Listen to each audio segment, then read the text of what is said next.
সূরা ইব্রাহিম এটা শুধু একটি সূরা নয়, এটা একজন পিতার কান্না মাখা দোয়া, একজন নবীর ত্যাগ আর তাওহীদের অনুপম শিক্ষা। এই সূরাটি কুরআনের এক 4তম সূরা।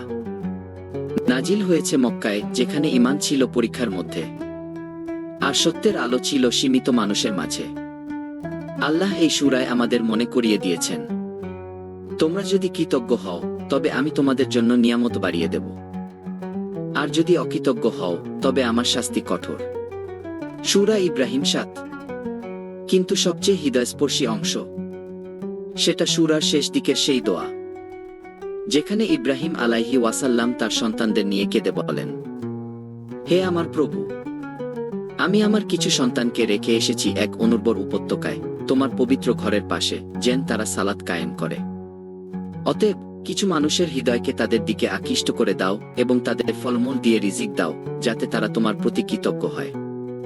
সূরা ইব্রাহিম 3:7।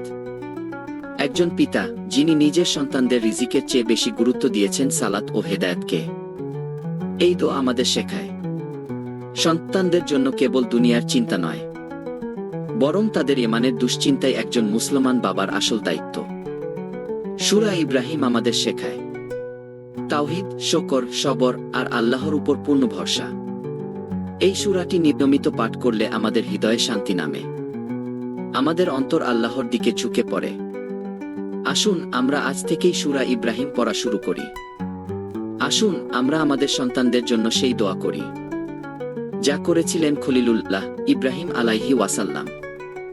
আল্লাহ আমাদের সবাইকে এই দোয়াগুলো বুঝে আমল করার তৌফিক দিন।